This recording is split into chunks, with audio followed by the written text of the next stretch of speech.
12 games of the season after blowing everybody away to win the Premier League title.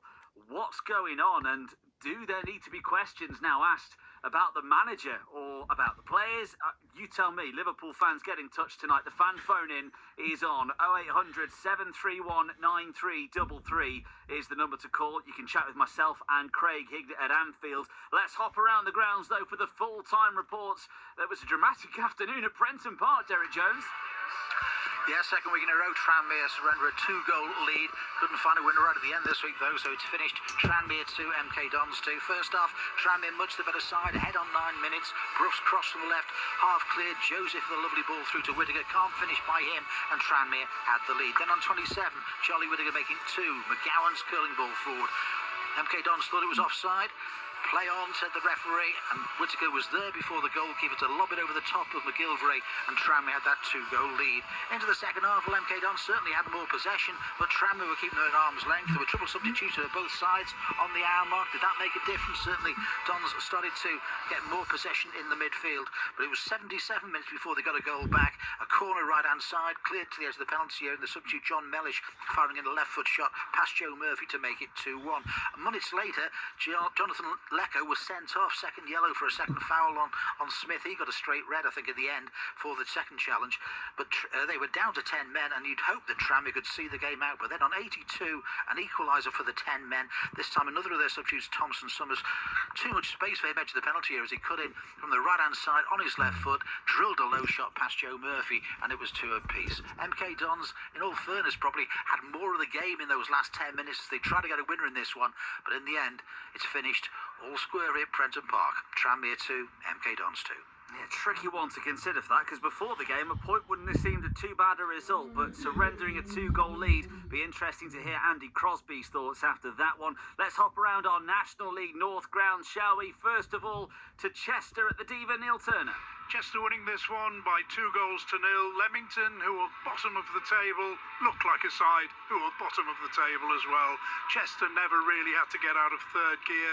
They led 2-0 at half-time, and in the second half they did ease off the pressure a little bit, but Leamington hardly made any dent in the Chester defence, and their only chance came 3 minutes into added time. The 2 goals that came, first on 7, Dylan Motley-Henry, a free kick from Lewis Lee, headed home by Motley-Henry from close range. The advantage was doubled on 18. Man of the match, Pat Jones scoring. Jones cutting in from the right, eluding some weak challenges before side-footing the ball past Breary. More chances came Chester's way.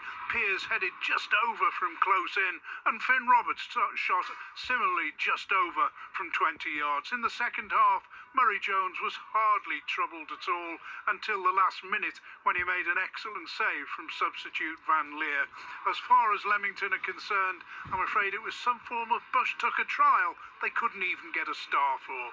For Chester, they've got back to winning ways, and for their supporters, that obviously makes the weekend a lot sweeter.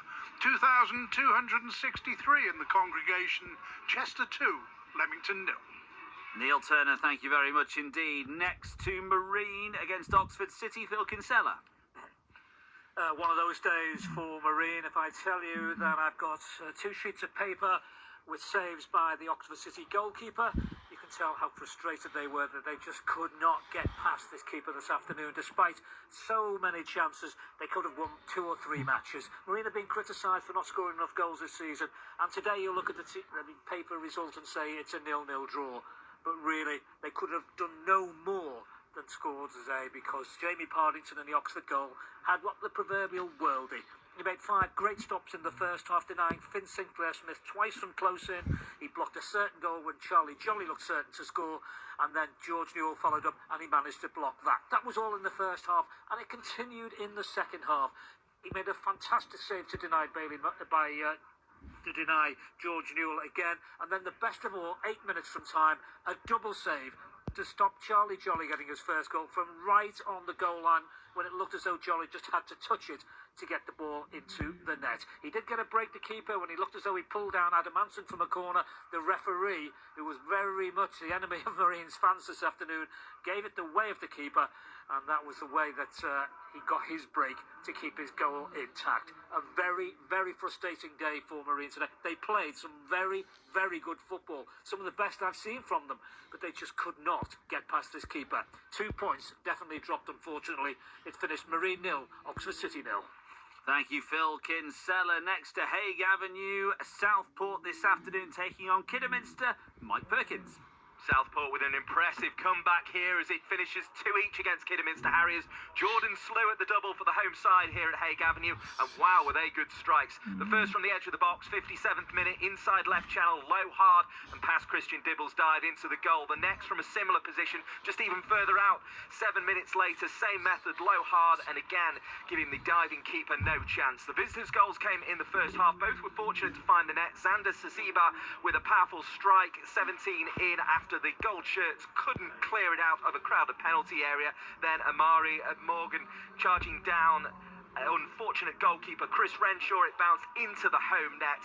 Once level, plenty of huff and puff, but no winner. A pretty entertaining game for the 1073, including former Everton striker Jermaine Beckford. It lifts Southport out of the relegation zone full time at Southport 2, Kidderminster Harriers 2. Mike Perkins, thank you very much indeed. Elsewhere, full times from the Premier League. Burnley 0, Chelsea 2, Bournemouth 2, West Ham 2, Brighton 2, Brentford 1, Fulham 1, Sunderland 0, Wolves 0, Crystal Palace 2. But there is only one Premier League game that we'll be chatting about over the next hour. That is the shocking defeat that's come at Anfield. Liverpool against Nottingham Forest. They've won it by 3 goals to 0. Forest. Fan phone in on the way. 0800 731 9333. Or you can send a WhatsApp like Ray in Warrington. Players not motivated, not playing for slot. This can't go on. 2 games to save his job, says Ray in Warrington. Has it really come to that? 0800 731 9333. This is how it sounded on BBC Sounds and BBC Radio Merseyside this afternoon. Elliot Anderson to take an in-swinging right foot corner for Forest on their left-hand side. In it goes towards the 6-yard box. It's been headed away. It could fall the far post. It's in. Forest's first chance and they've buried it. It's Maria with the far post, the centre half.